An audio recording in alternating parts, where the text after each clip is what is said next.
What's going on, guys? I hope you guys are having a fantastic morning, day so far.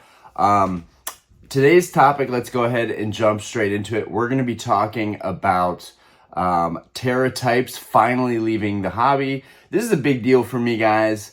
If you don't know this about me, I hate Tera types. I've always thought Tera crowns were trash. I've always thought it was just a bad gimmick. I'm sorry if I offend anybody. I've always said that on this channel. I'm not afraid to have my own opinions that go against the grain of the vast majority of collectors that I think don't mind Tera crowns. And if you don't mind Tera crowns, that's fine. I have no problem with you liking Tera crowns. It's just something that I have to put out there, that I'm really happy that Tera crowns are leaving the hobby for good. Now, the reason that I say this, before I go into that, we're going to talk about Tera crowns. We're going to talk about potential delays on your grading at PSA and why I think that might be happening.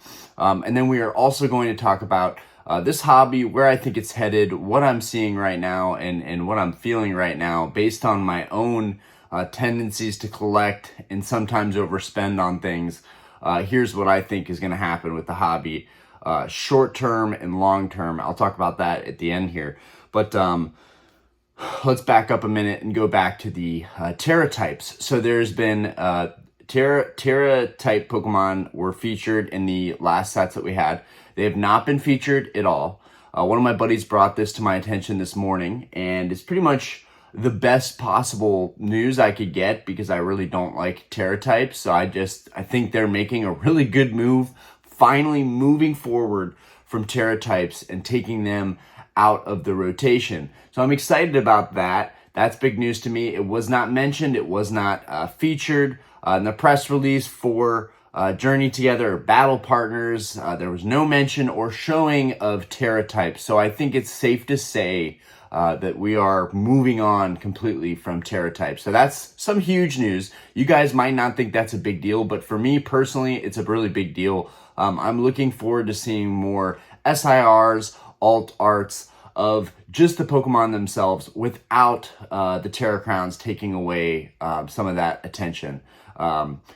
It's been great having them around. Am I ever going to miss them? No, absolutely not. You guys can let me know what you think on Tera crowns leaving, if you think they're actually going to be done with Tera crowns, or if they just haven't talked about them, featured them, put any spotlight on them. Maybe it's not over. Scarlet and Violet era still has a couple more sets. It feels like it's going on for forever. I don't know if you guys can relate to that, if it feels like this era's lasted a lot longer than it should have. But yeah, it just feels like forever to me.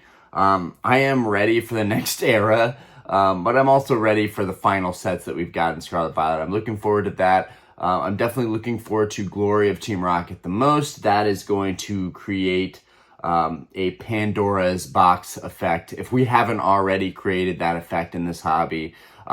There's so much turmoil going on in the hobby right now, right? I didn't even put this in the video description, but the whole deal with CGC and people continuing to make content off of CGC and this huge scandal, if you will, it's crazy because it just keeps getting deeper.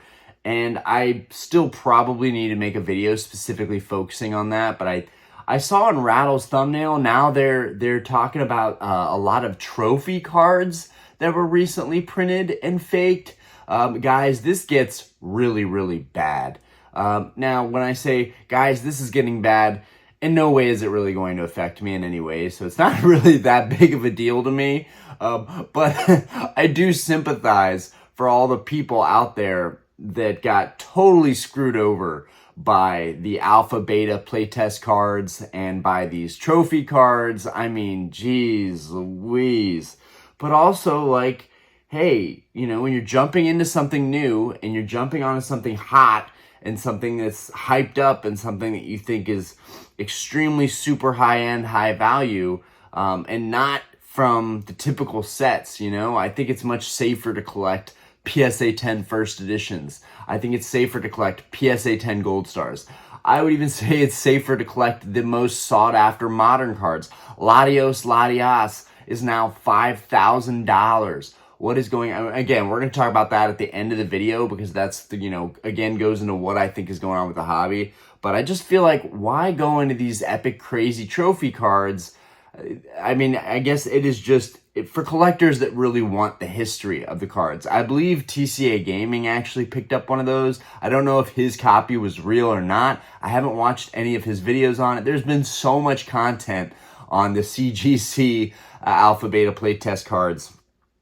So I really probably should make a video on that. But guys, I just think everyone's already talking about it. What would I have to add to it other than, yeah, it's a shitty situation. It sucks for all the people that overspent on that stuff. It sucks for the people that didn't do their due diligence. It sucks for the people that didn't listen to all of the collectors. I would say myself included, but really I didn't talk that much about the Alpha Beta playtest cards. I always just thought it was weird that all of these super unique, high value, rare cards that go back to the very beginnings, the roots of the hobby. I just thought it was weird that they're all suddenly popping up and that no one in the community really knew about them until recently.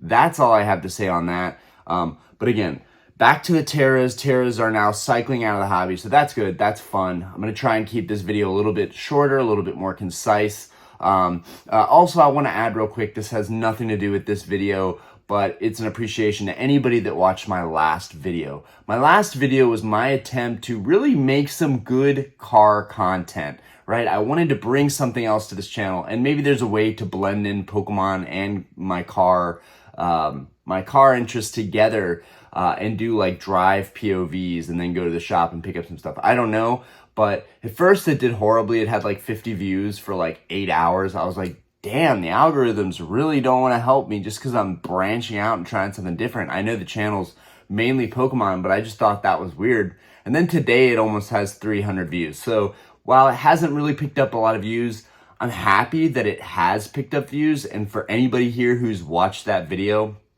and who didn't unsubscribe to me because I made a car video, I appreciate you guys, because like people could just be like, yep, this isn't the content I want to see, I'm out of here. And you guys still stayed and supported the channel. So I appreciate that, because that means a lot to me. It means that you're willing to support me in whatever things I take on with this channel. And I really, really appreciate that, guys, because I don't want to feel boxed in and feel like I can't make any other content. Now, granted, any content I make based on Pokemon is going to do a lot better. That's what people know me for. Maybe it has to do with my face being in the thumbnail. I don't know. Any thumbnail that has my face these days does way better than a thumbnail that doesn't. But maybe my edits were trash. Maybe the video was too long. I don't know. I got to work on that, but I appreciate you guys. That's all I wanted to say. Sorry for wasting another minute of your life. Let's get into the next section of this video, and let's talk about PSA delays, okay? Why I think PSA is having these delays and what's going on with me right now. How can I relate to that and speak from personal experience, which I'm only talking about this because I am grading heavily now.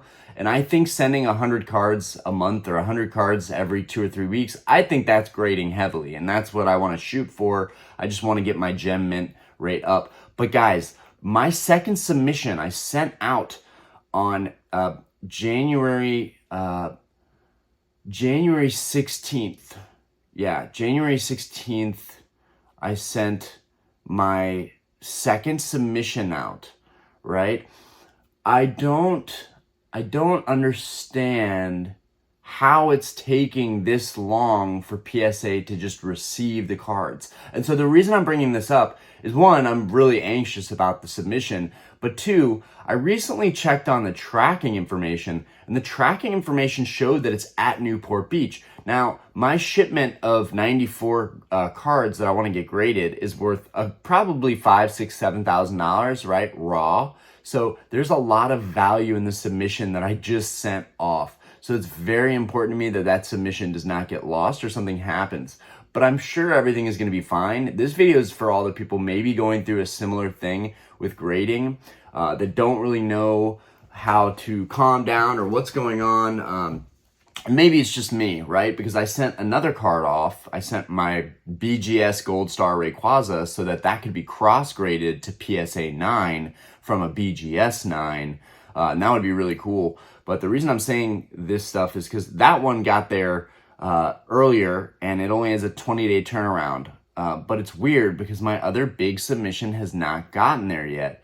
And then I may just be an outlier. I may just be someone that's just, they've lost my package temporarily. It's arriving late. It is what it is. But I'm even having some customers on eBay with stuff that I sent out over a week ago, maybe even a week and a half ago, still haven't got their stuff, and it says it's in transit arriving late.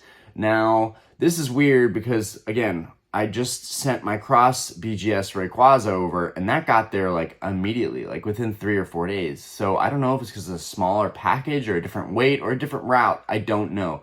But my second submission ever, which was a big one, has not gotten to PSA. It's in Newport Beach. Now, I went further. I got really curious, and I looked up the zip code of the Newport Beach Submission Center. And then I looked up that whole area on the fire map, right? So there's been some really bad fires in California, right? And I've talked to a lot of people that have moved here recently from California, and a lot of people are fleeing California because of the fires. I don't know how this isn't a bigger issue. And I don't know why PSA isn't just halting submissions, considering their center is in the fire zone, essentially. Not quite. And again, I'm going to explain this a little further. So I figured out where the zip code was, and then I looked at that area. And on the fire map, the entire surrounding area has, intermediate fire zones. It's like kind of moderate, like it's the orange and not like red. So there's zones that are on fire in that area in Newport Beach, around the PSA Submission Center. There's, I think, 4,300 homes at risk, out of like, I don't know, like 29,000 or something like that. I don't know those numbers right off the top of my head, but I know it was like 4,300 homes were at risk. So that whole area, and I imagine, my sister is in LA. She's on Manhattan Beach. So my sister's kind of giving me some of the details of what's going on over there. And she's saying that the water's been affected, the air quality's affected, right? The postal workers are having to drive around in that. So my sympathy's out for them, absolutely. Because if you're driving around and the air quality's bad, and you're in and out of the car constantly, that's not a good work environment. That's not sustainable for anybody. So it would make perfect sense that stuff is not getting delivered on time, because that's going on. So if this is happening to you, or you're seeing some kind of delay, I've had no update on my package since the 24th, guys. That's, again, a week ago. So I did call. I tried to make a complaint. The agent couldn't do anything. They're telling me to file something with USPS, but it hasn't been long enough, apparently. And then, of course, PSA is not going to honor, I think, the submission unless it gets to them by the 15th of this month, right? So the first was yesterday. Very important day, actually. It was Diana's birthday, so we went out, we had a really nice breakfast, we worked, and then we went out later. I had to work anyways. I took the night shift off so I could come back home and we could do like a birthday dinner. We ended up getting this massive pizza from this pizza place that she loves called Benny's, and it was great. But anyways, it's the beginning of a new month. We're in February now. And I have till the 15th for those cards to get to PSA. So I'm definitely worried about it. And it's something that I wanted to talk about because it's relevant for me right now. And I don't know if it's relevant for other people. But yeah, it's one of the submission centers is in Newport Beach. Maybe the other submission center isn't having that issue. I can't remember the name of it, St. Andrews. I can't remember the name of the other submission center where that one was located with PSA. But anyways, Newport Beach, potentially some fire zone areas around that place. There's also, I read an article that a lot of people are moving to Newport Beach because the real estate market, people are worried that they're going to lose their homes. They're moving to Newport where they have less of those fire zones. So I don't know if it's just coincidence that the package is late, or if it is the fact that California right now is on fire and one of the submission centers is in Newport Beach, and so it makes perfect sense to me, putting two and two together, that's why things are taking longer. It's not like it's been received by PSA and it's been sitting at PSA. That's another whole thing, which I'm going to tell you right now. PSA is going to be backed up to oblivion. I got lucky with my first submission. It got here like within like a month after I submitted it, which is incredible. I think it even got here maybe less than that. Maybe it was only like 3 weeks-ish. It was incredible, my turnaround time. I don't think I will see a turnaround time quite like that again, submitting to PSA. But yeah, if anybody else can relate to this or can chime in on it and let me know, if you want to leave comments, yeah, just sent my submission in. It was received by PSA immediately. I mean, anything would help, right? Because we've all got to help each other. Because when you send PSA an email, you can bet your bottom dollar you're not getting an email back. A lot of the time, their support is not that great, and you've just got to trust the process, right? They chipped one of my slabs with my Mu VMAX, and I don't even care because I'm like, dude, it's PSA. They're not going to do anything about it, right? They're terrible when it comes to customer service. So it has a chip in it. Sometimes that happens. I'm going to have to get that reholdered maybe in the future, or just keep it like that. It is what it is. I put a graded guard over it. We'll call it a day. Okay. But anyways, moving on from there, might be some issue with PSA grading, being in Newport Beach, but moving on from there, also this market is just crazy right now. Everything from the Scarlet Violet cards back to these Sun and Moon cards right now. I know I could also talk about vintage cards because vintage cards are getting really expensive too, which is, I think, a no-brainer at this point. But the modern card market is getting too expensive too soon. Maybe it's just time is just flying by and we don't realize how quickly these cards are appreciating in value. And it's amazing. I mean, I think a lot of us expected this, that PSA 10 cards, even in modern, would appreciate quickly. But it's getting crazy. Just a month ago, Blaziken VMAX was 300, 350 in that area, right? Now you're seeing Blaziken VMAX at 600, 650, 500 in that whole area. It's insane. All of the Sun and Moon cards have gone up, even though I gotta say, everything in Sun and Moon is still pretty much affordable, except for the Latios GX. That card is just going crazy. It's doing numbers. It's got to have a crash coming soon. We have to have some kind of retrace. I'm not saying that the whole market's going to have a crash, but I think a lot of people can agree with this. We have to have some kind of retrace soon, because even people like myself making 6 figures are not finding it feasible to buy a lot of these cards graded because the prices are insane. I mean, I would have been all over buying PSA 10 Moderns after I got done with my vintage goals if the prices were at least relatively close to what they were before, right? A month ago, Blaziken VMAX was in the 350 range. Maybe we'll even call it 400. I would be perfectly willing to pay 450, maybe up to 500 right now, but it's like, it's only been a month. Why are the prices moving that quick? So I'm urging people to be super cautious in this market. I just bought a Grail card that should be in here. It just got entered into the vault, which is great. Everything is just taking so long. Like anything that's being shipped that has to go to the vault or be authenticated, and that's happening in California with all the fires going on. I just think everything is going way, way, way slower than it should be right now. Where was I going to tie that in? But yeah, things are crazy. The market's crazy. Things are moving slowly. But yeah, what I was saying was I spent a lot of money on a Grail card recently, but that was an absolute Grail. I'm okay to spend a little bit higher than I would like to, right? PSA valued the card 10% less.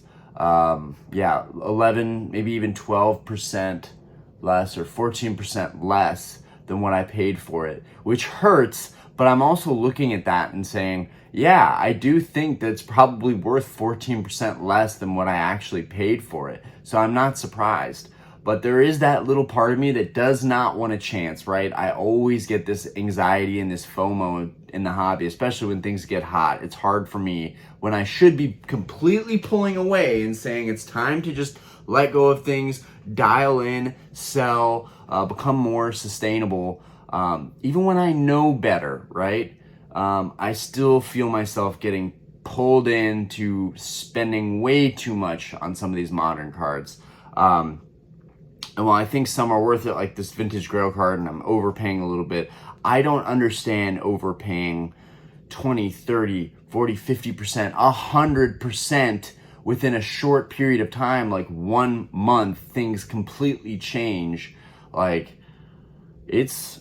I don't see how I can get my modern collection to be what I want it to be, which I'm thinking PSA 9 is fine for vintage, right? And then there's gonna be some cards that are gonna be PSA 10, right? Because it gets really expensive when you get into vintage grails, to a point where, like, I understand why nobody wants to collect vintage grails. You can't get them anymore. You can't even get them. Even if you could find these cards and they pop up for auction or for sale, they're just out of the price range of a lot of people. So yeah, makes perfect sense that no one's going to be interested in vintage grail cards anymore, because why would they do that when they can buy a modern card that costs a couple hundred? I still think it's overpriced, or a couple thousand, still think it's way overpriced.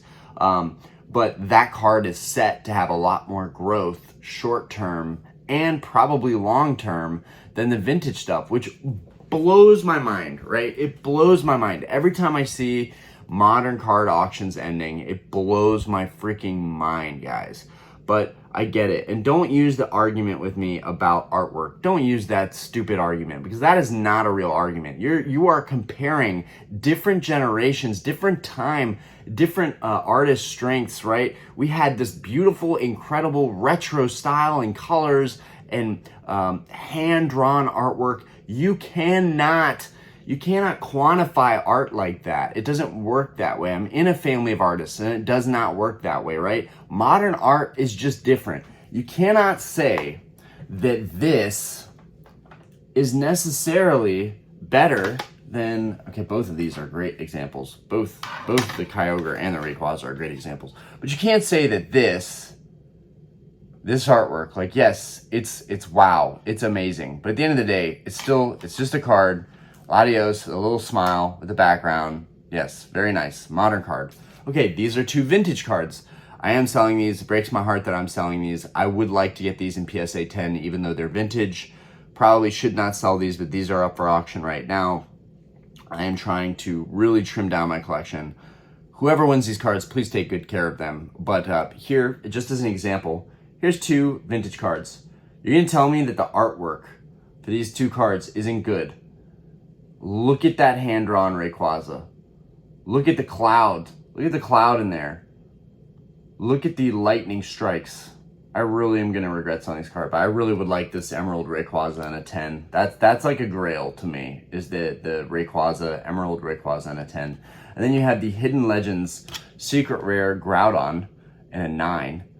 And if you look really close, yes, it puts a lot of focus on the Pokemon. No wonder I hate Tera Crowns so much, because the older cards put so much focus on the Pokemon themselves. Let's get back to that. In the background, you can see a mist of water. He's in a lake or a water basin or something, and the water and everything is swirling around him. And you can see the trees as he roars, kind of curving. This perspective is incredible. This card, both of these are going to hurt to get rid of, but you can see the sky in the background.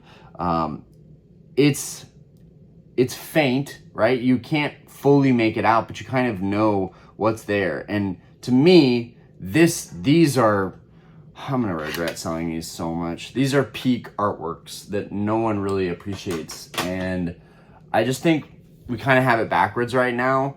And I think a lot of these modern cards are going to come crashing down in price. Now, pure speculation here. I'm probably going to end up wrong, like I am a lot of the time. Pure speculation here. Oh man, I had the weirdest dream last night. Y'all are going to trash me for this, but I had the weirdest dream last night. I had a dream that my local shop had an order that I made, and they couldn't get it at the time, but it fulfilled finally, and they had it, and I had already, given my word that I was going to pay for the order, and it was 98 boxes, booster boxes of Battle Styles. It was a nightmare. I woke up thinking that I had just bought 98 boxes of Battle Styles. Guys, that's how much I think about this hobby. That's how much, when it becomes a nightmare, right? And I haven't had a dream in such a long time, but when I get a nightmare like that regarding Pokemon, one, I know I need to make a video and talk about the hobby because I have too much on my mind. And sometimes I just don't feel like I can express my thoughts about this hobby well enough in a video. So that's why it's hard for me sometimes to even make videos.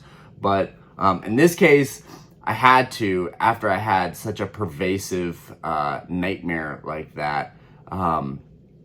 Anyways, I ended up, funny enough, kind of wishing that I had gotten it, because I think it was like $100 a box or something. And so I think I was like, you know what? I'm gonna do well off this play. $9,800, 98 boxes of Battle Styles for $100 a box. I'm gonna do well off this play. Anyways, I woke up, I realized that I did not buy 98 boxes of Battle Styles, but I definitely have a lot of Battle Styles left. I think I have like 60 plus boxes of Battle Styles left. Anyways, guys, to wrap this video up, because I can't for the life of me make a short freaking video, I think we got to see some kind of retrace in the hobby. I'm not bearish, bullish, it doesn't matter. It makes no difference to me. I'll be able to buy modern cards at overpriced values like $500-$600 for Blaziken VMAX, $500, $600 for Umbreon V Alt Art.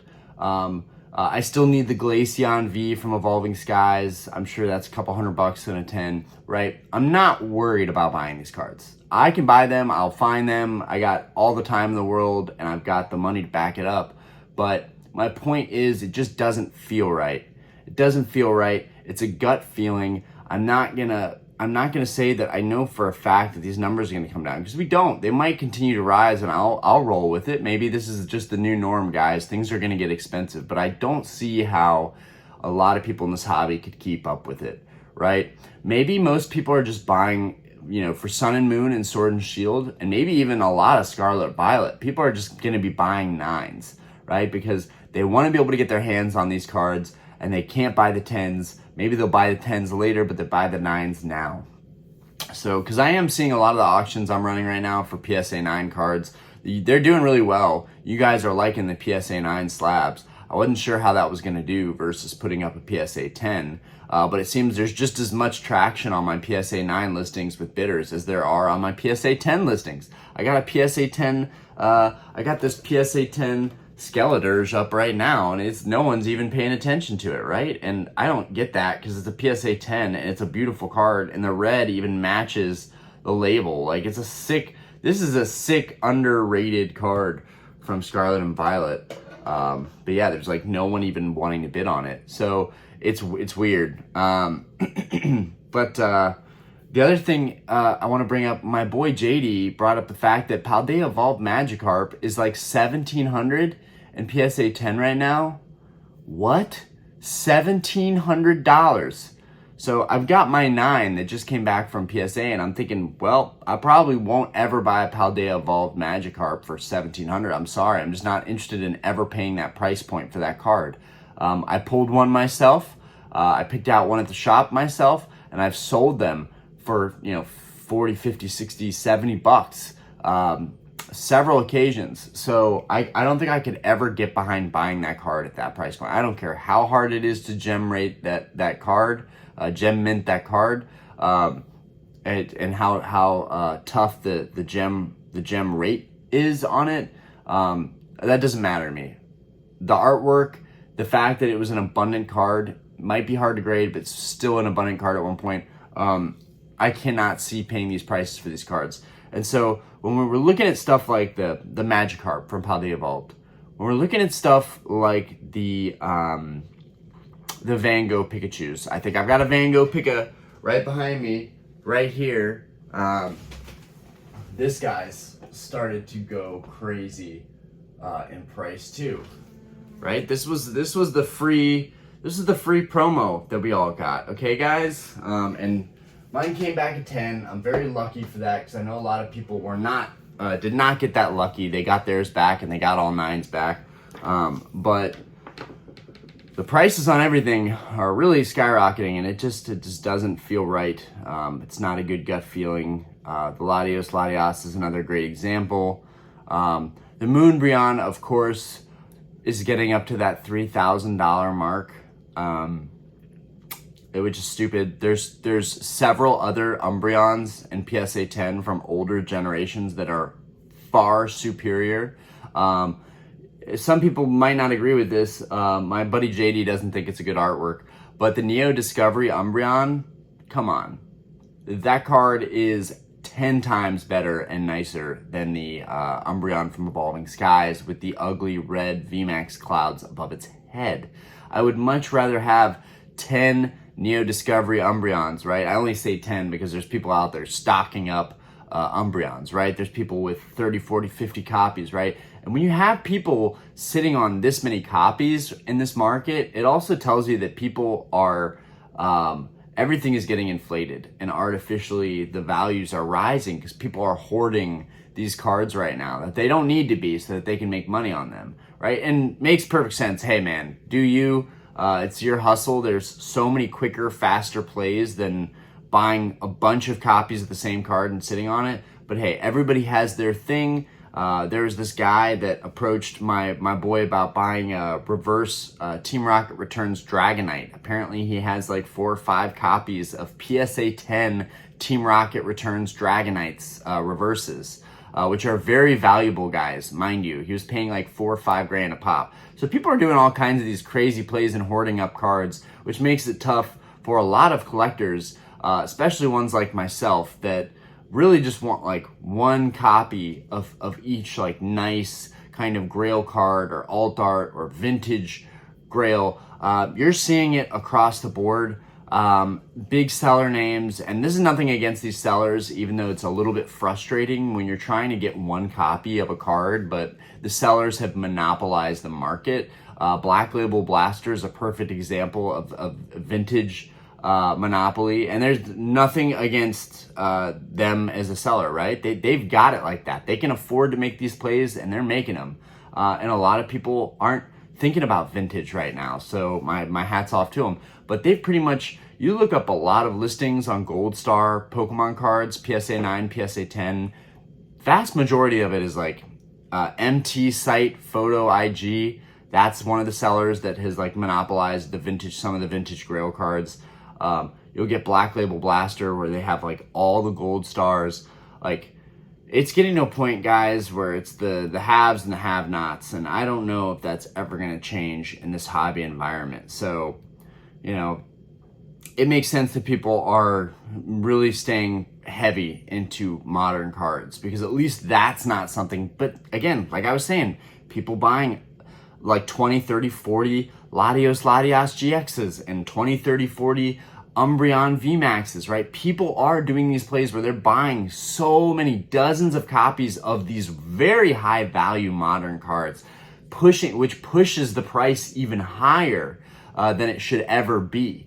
And I'm sorry, but I think a lot of people need to be humbled. I think that we need to see the market really fall, a big haircut on a lot of these cards. But when there's so many of them out there, it's like, okay, you can never really monopolize cards like that. You can buy a ton of copies, but you're not the person creating the bottleneck effect of supply, right?